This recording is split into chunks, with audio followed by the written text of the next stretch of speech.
नमस्ते। Hello everybody. Happy Holi. आप सभी को होली बहुत बहुत ज़्यादा मुबारक हो। आप सभी सुख समृद्धि और सफलता की सारी ऊंचाइयों को पार कर सके। आज मैं अपने किचन में आप लोगों के लिए ब्रेड की स्वीट डिश बना रही हूँ।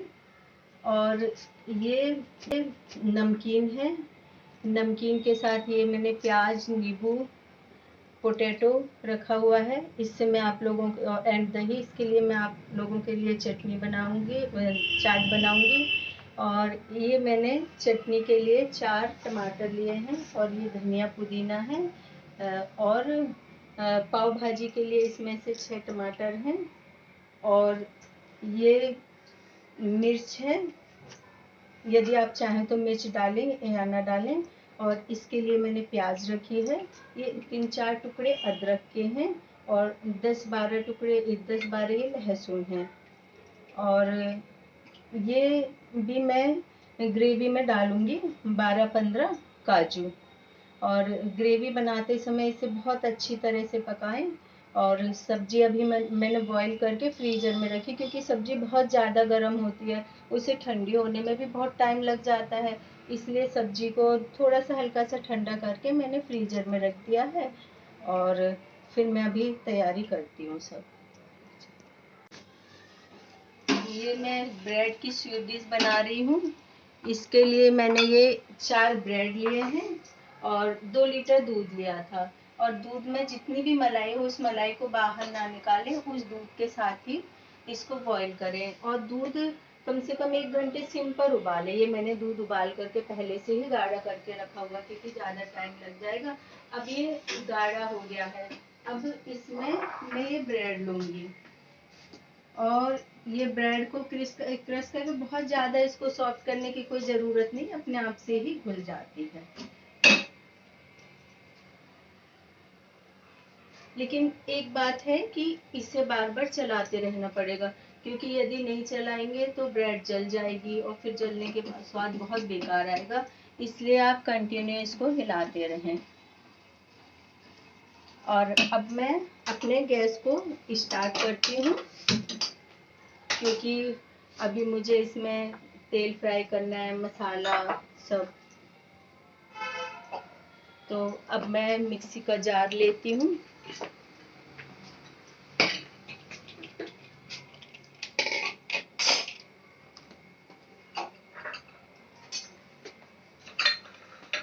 अब मिक्सी में सबसे पहले टमाटर डालना चाहिए काट करके, क्योंकि टमाटर डालने से फिर जल्दी से पिस जाता है। नहीं तो ड्राई ड्राई प्याज वगैरह होती है तो इतना आराम से पिस नहीं पाती है। तो मैं सबसे पहले इसमें टमाटर डालूंगी। मैंने इसमें 4 टमाटर डाले हैं। आप लोग अपने फ्लेवर के हिसाब से डालिए, क्योंकि इस समय का सीजन ऐसा है कि बहुत ज़्यादा खट्टा नहीं खा सकते। खट्टा खाने से गला खराब हो जाता है। ये 4 पीस मैंने अदरक के डाले हैं और ये 15-20 लहसुन है। और ये काजू काजू आप चाहे इससे ज़्यादा भी डाल सकते हैं। और धनिया मैंने जब सब्जी बॉईल करी थी उसी वक्त मैंने इसमें धनिया डाल लिया था। अब मैं इसमें मसाले डालूंगी।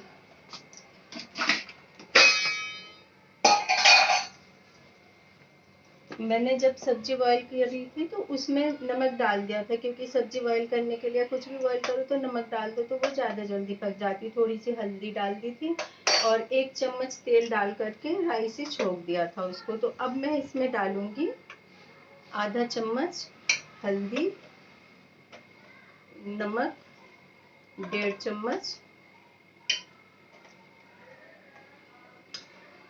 और सांभर मसाला तो जितना भी डालो डाल सकते हैं। और सब्जी पकने के बाद भी सांभर मसाला डाला जाता है। और ये धनिया पाउडर। मैं मसाले बहुत ज़्यादा यूज़ करती हूँ, इसलिए वाली मसालेदानी में मसाले बहुत कम लग रहे हैं। ये सिंपल मसाला है, घर का बनाया हुआ है।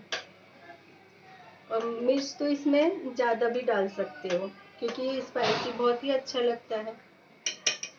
और ये थोड़ा सा नमक और डाल दिया कि कम हो जाए। अब इधर मैंने घी को गरम करने के लिए रख दिया। आप कोई सा भी तेल भी ले सकते हो, लेकिन मैंने घी रखा है। अब मैं इसको ब्राउन करूँगी।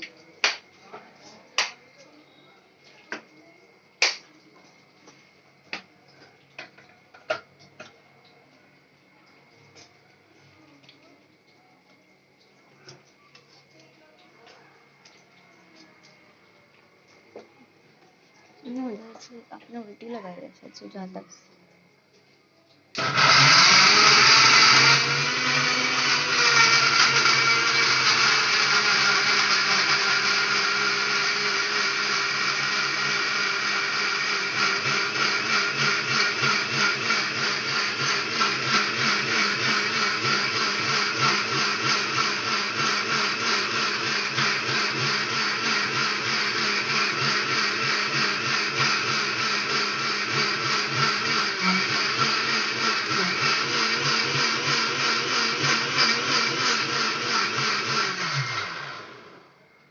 अब ये मेरा मसाला पीस करके तैयार है।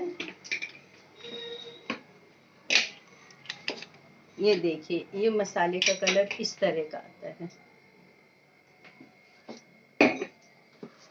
अब इसमें थोड़ा सा राई डालूंगी छौंक लगाने के लिए। आधा स्पून डाल सकते हैं, मैंने तो ढक्कन से मेजरमेंट किया। और इसको चलाते रहना, क्योंकि यदि ये लग गया तो फिर बिल्कुल भी अच्छा नहीं लगेगा।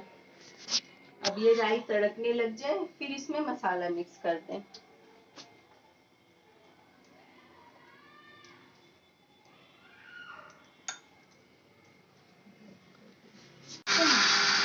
के लिए डाल दी थी। इसमें प्याज बहुत डलती है, क्योंकि इसमें प्याज का फ्लेवर ही ज़्यादा आता है, तो इसलिए आप इसमें ज़्यादा से ज़्यादा प्याज डालें। अब ये खीर पक चुकी है। अब इसमें मैं 1 बॉल चीनी डालूंगी। आप अपने हिसाब से भी चीनी डाल सकते हैं, क्योंकि ज़्यादातर लोग आजकल चीनी ज़्यादा खाते नहीं है, क्योंकि आजकल भागदौड़ वाली लाइफ तो है, लेकिन मेहनत वाली लाइफ नहीं है। अब 1-2 मिनट में ये एकदम रेडी हो जाएगी। अब मैं इसको इधर पकाती रहूंगी।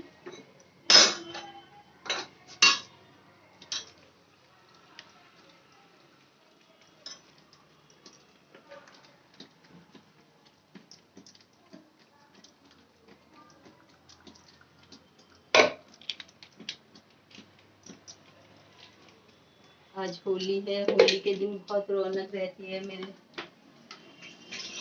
घर के आसपास बहुत सारे छोटे छोटे बच्चे हैं, खेलते हैं, होली भी खेलते रहते हैं, तो उनकी आवाज आती रहती है, तो ऐसा लगता है जैसे छोटी छोटी चिड़ियाएं बोल रही हैं। अब ये रेडी हो गई खीर। अब जितनी देर में ये मसाला फ्राई हो रहा है, इतनी देर में मैं चाट बनाने की तैयारी कर लेती हूँ।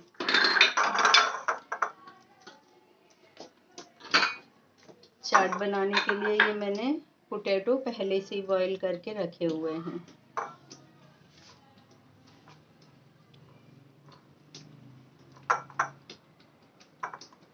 मैं एमपी के जबलपुर से हूँ। जबलपुर बहुत ही अच्छी जगह है। वहाँ की जो लाइफ स्टाइल वगैरह है सब है, बहुत ही सिंपल है। और वहाँ पर कभी घूमने के लिए जाएं आप, तो वहाँ घूमने की भी बहुत सारी जगह है। भेड़ा घाट है, और एक स्टोन बैलेंस है। वो स्टोन बैलेंस ऐसा लगेगा आपको कि जैसे अभी गिरने वाला है। और वो कितने 100 साल से भी ज़्यादा हो गए, लेकिन वो एकदम वैसा का वैसा ही है अभी तक। तो उसे देखने के लिए लोग जाते हैं। और फिर वहाँ पर एक मदन महल का किला है। मदन महल का किला भी बहुत पुराना है, उसे देखने के लिए जाते हैं। जबलपुर को रॉक स्टेट कहा जाता है। रॉक स्टेट इसलिए कहा जाता है क्योंकि जबलपुर पहले पहाड़ों का शहर था, तो पहाड़ों को काट काट कर वहाँ पर शहर बना हुआ है। और वहाँ के लोग बहुत ज़्यादा अच्छे होते हैं, व्यवहारिक होते हैं, शांत होते हैं। आप कभी भी जाएंगे वहाँ पर तो आपको जा कर के ऐसा नहीं लगेगा कि आप किसी अजनबी शहर में आ गए हैं। आपका बहुत वेलकम होगा। आप वहाँ के किसी भी होटल में ठहरेंगे, तो वहाँ के आप होटल के मैनेजमेंट को देखेंगे तो आपको ऐसा लगेगा जैसे कि आपका अपना घर है। आपका वहाँ जो आप सर्व करने का ढंग देखेंगे, आपको ऐसा लगेगा कि आपके फैमिली मेम्बर ही आपके लिए खाना सर्व कर रहे हैं। तो मुझे तो शादी के काफ़ी साल हो गए यहाँ पर आए हुए, बहुत कम जा पाती हूँ क्योंकि यहाँ पर भी हस्बैंड एडवोकेट हैं, बच्चे एक स्टडी कर रहा है, जॉब कर रही है बेटी, तो इस वजह से मुझे टाइम कम मिल पाता है। कोई बात नहीं, सब जगह एडजस्ट करके चलना पड़ता है, लेकिन फिर भी जब भी मैं जबलपुर जाती हूँ, वहाँ जा कर के मुझे वही एहसास होता है जो कि वहाँ आने से पहले होता था। इसलिए मैं अपने होम टाउन को तो कभी भी नहीं भूल सकती हूँ। और गाजियाबाद भी बहुत अच्छी जगह है, बहुत फॉरवर्ड एरिया है ये। यहाँ की जो लाइफ है बहुत ही ज़्यादा फास्ट है। आप ये देखिए कि बम्बई, महाराष्ट्र, जितने भी डेवलप शहर हैं उनसे भी ज़्यादा फास्ट लाइफ है यहाँ की। और एजुकेशन के मामले में जबलपुर बहुत आगे है। वहाँ पर ये नहीं देखा जाता है कि कौन आर्थिक दृष्टि से समर्थ है या नहीं। यदि किसी बच्चे को पढ़ाई करनी होती है, एजुकेशन पाना होता है, तो वहाँ फैमिली के मेंबर, आस पड़ोस के लोग, जानने वाले सभी हेल्प करते हैं वहाँ पर, क्योंकि हेल्प करने से ही हम लोग शांति की लाइफ जी सकते हैं। क्योंकि ज़िंदगी की भागदौड़ में इतनी सारी बातें होती है, यदि हम ये सोचे कि हमें ये नहीं बताना, यदि वो ऐसा सुनेगा तो क्या कहेगा। सुनने वालों को भी ऐसे सुनना चाहिए कि वो अपना है, और हमदर्दी रखनी चाहिए। अब ये मसाला मेरा फ्राई हो गया है, थोड़ा सा इसे और फ्राई कर दूँ, और ये चाट का मसाला तैयार है। अब ये मैंने नमकीन रखा है, और ये ग्रीन चटनी है, और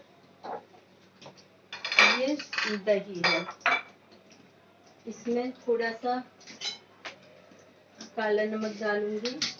मैं बहुत समय से किचन का काम करती हूँ, इसलिए मुझे मेजरमेंट की ज़्यादा ज़रूरत नहीं पड़ती, अपने आप से सारा आइडिया हो जाता है।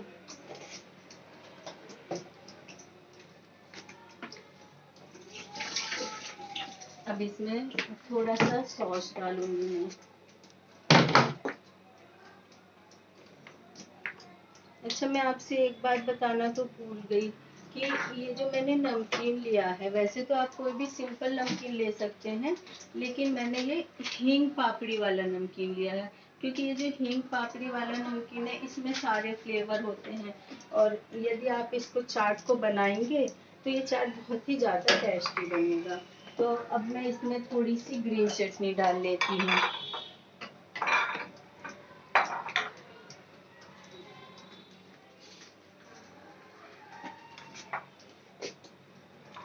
आप अपने फ्लेवर के हिसाब से 2 या 3 चम्मच ग्रीन चटनी डाल लें।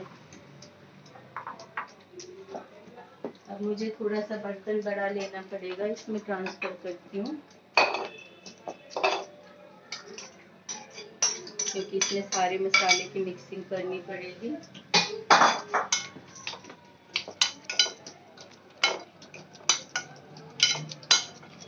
ये चटनी है, चटनी में सारे फ्लेवर हैं, इसलिए मिर्च डालने की ज़रूरत है नहीं इसमें।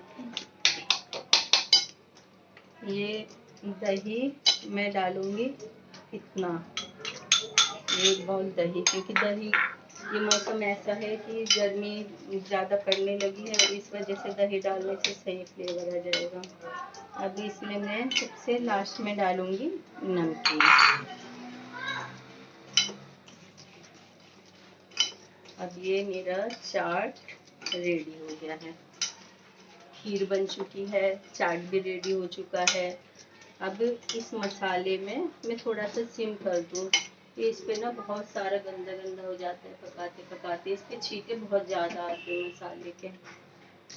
तो ये मेरा चाट रेडी है एकदम। तो इसे मैं साइड में रखकर, अब मैं जो सब्जियां बॉईल करी हैं, सब्जियों को फ्रीजर में रख दिया था ठंडा करने के लिए। अब मैं वो सब्जियां निकाल ली हूँ। ये सब्जी है, इसमें मैंने 1 पाव बीन्स डाली है, आधा किलो छिला हुआ काशी फल, कद्दू या कुछ भी कह लें, और आधा किलो मैंने तैयार फूल गोभी लिया है, और आधा किलो घिया लिया है। और इसमें डालने के लिए गार्लिक के लिए मैंने ये मटर ली है और ये पनीर लिया है। तो देखती हूँ यदि ठंडा हो गया तो हाथ से मैश कर लूँ इसको, और इसको गैस को मैं स्टार्ट कर लूँ, क्योंकि इसके मसाले को ना बहुत ज़्यादा तेज नहीं पकाना है। इसके मसाले को बहुत स्लो पकाना है, क्योंकि स्लो मसाला पकेगा तो इसका टेस्ट अच्छा आएगा।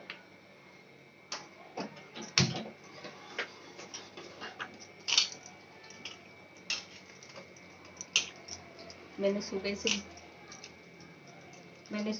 सारी तैयारी करके रख ली थी, क्योंकि सारी तैयारी पहले से करके रख लो तो ज़्यादा टाइम नहीं लगता है। ये थोड़ा सा गर्म है, इसको मुझे चम्मच से थोड़ा सा मिक्स करना पड़ेगा। वैसे कोई बात नहीं, मैं फटाफट ऐसे कर लूँगी।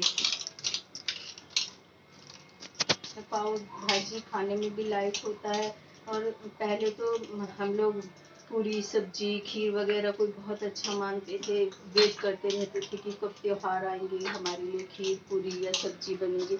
लेकिन अब तो हम लोगों को भी खीर पूरी सब्जी वगैरह अच्छा नहीं लगता है। अब जो बच्चों को अच्छा लगता है वही हम लोगों को अच्छा लगता है, क्योंकि हमारे बच्चों को भी कुछ खाने में मेहनत की ज़रूरत नहीं चाहिए होती। वही हम लोगों को लगता है कि अरे हमें भी पकाने में क्या इतना मेहनत करना।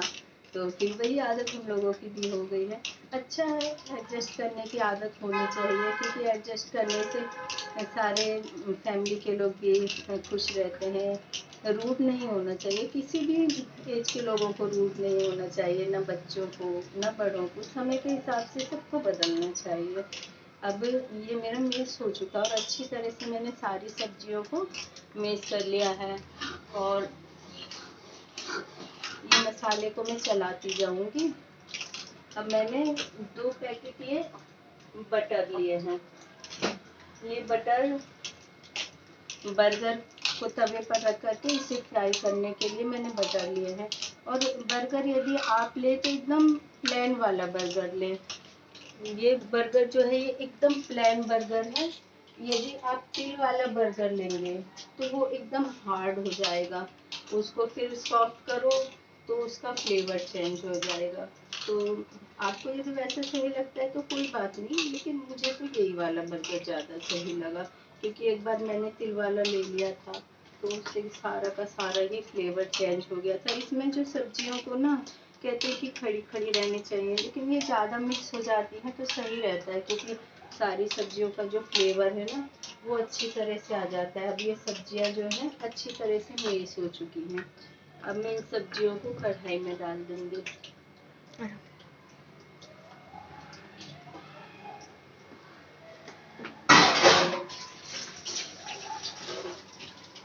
अब इसको भी ज़्यादा देर नहीं पकाना है, क्योंकि ऑलरेडी भुजा हुआ होता है, इसका मसाला भी भुना हुआ है। अब इसे मैं चलाती रहूँगी। थोड़ी देर चलाने के बाद में फिर इसमें मटर डालूंगी, ताकि मटर इस पे घुल ना जाए। ये जो मैंने मटर ली है ये छिलके वाली मटर नहीं है, ये सफल मटर है, क्योंकि वो जो छिलके वाली मटर होगी आप यदि उसे बॉईल करके भी डालेंगे तब भी वो हार्ड होगी। इसलिए जो मटर आप गार्निश के लिए डालेंगे तो ये मटर सॉफ्ट रहेगी। तो अब मेरी खीर भी तैयार हो गई है, चाट भी तैयार हो गया है, और अब मैं फ्राई पैन को रखूंगी। इसको थोड़ा सा हिला करके ना इसको मैश कर लें।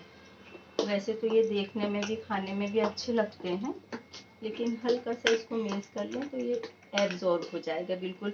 और ये देखने में भी ऐसा लगेगा जैसे कि रेवड़ी है, और खाने में इसका स्वाद भी ऐसा ही आएगा। तो हल्के फुल्के तरीके से थोड़े से टाइम में बहुत बढ़िया स्वीट तैयार हो जाती है, और इसमें कोई तेल भी नहीं डला है कि ज़्यादा फैट बढ़ेगी। अब मैं फ्राई पैन रख देती हूँ।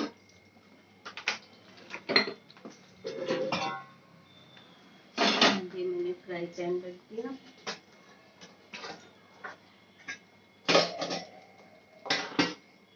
आप चाहें तो घी भी ले सकते हो, इसके लिए वनस्पति घी भी ले सकते हो या फिर देसी घी भी ले सकते हो, लेकिन इसके लिए बटर ज़्यादा बेटर होता है। अब ये जो सब्जियां बॉईल की थी, जो पानी बचा हुआ था मैंने इस बाउल में कर लिया है। अब ये थोड़ा सा ड्राई होने लगे तो इसमें डाल दूंगी। और यदि इसकी ज़रूरत ना पड़े तो भी नहीं फेंकूंगी, क्योंकि यदि मैं दूसरी सब्जी बनाऊंगी तो उसमें डाल दूंगी, और या फिर मैं आटा लगाऊंगी तो उसमें डाल दूंगी। तो ये बटर को मैंने पहले से ही पिघला करके रखा है। अब इसको मैं तवे पर डालूंगी।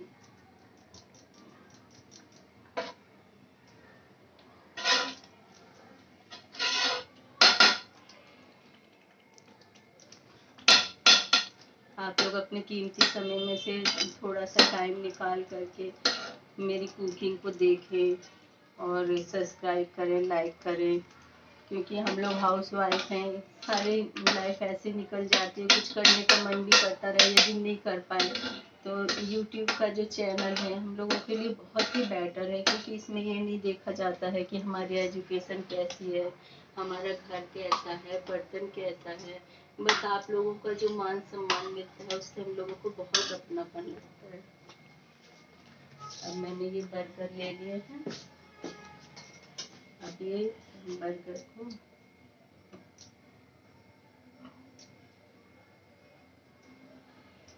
बर्गर आप चाहे तो किसी भी साइज के ले सकते हैं, लेकिन ये जो सबसे फुल साइज के बर्गर होते हैं वो सबसे ज़्यादा सही होते हैं।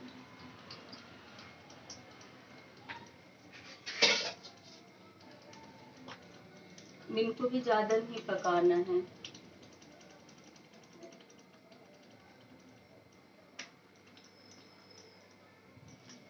अब इसको मैं चलाती जाऊंगी।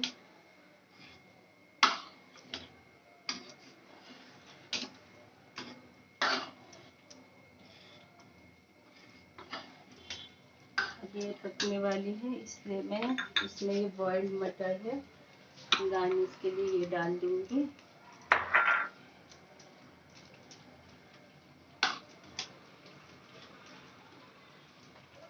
इसको भी देखते रहेंगे।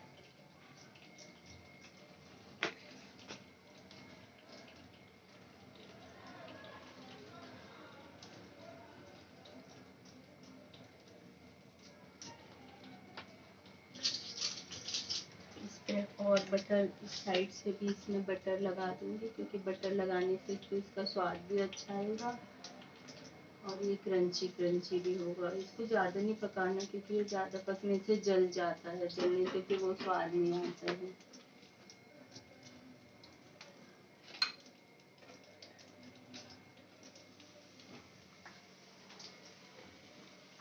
अब मेरी पाव भाजी भी पक करके तैयार है। आज मैंने खाना ज़्यादा बनाया है एक दिन देसी स्टाइल में, क्योंकि हमारे यहाँ जो गेस्ट आते हैं, हमारे नेबर हैं, सब लोग एक साथ मिलजुल करके रहते हैं, हम लोग एकदम एक परिवार की तरह। उनके यहाँ कुछ बनता है तो वो हमें देते हैं, हमारे यहाँ कुछ बनता है तो वो हम उनको देते हैं। तो इस तरह से हम लोग बहुत ज़्यादा मिलजुल करके रहते हैं। अब ये बर्गर तैयार है। इसके लिए बर्गर वाला ही पाव लेना चाहिए, क्योंकि बर्गर वाले पाव से ज़्यादा आराम से खा सकते हैं। बहुत छोटे छोटे होते हैं तो बच्चे बोलते हैं मम्मी इतने छोटे छोटे बर्गर हैं, इनसे तो पेट भी नहीं भरता है। अब मैं बारीक बारीक पनीर काट लेती हूँ।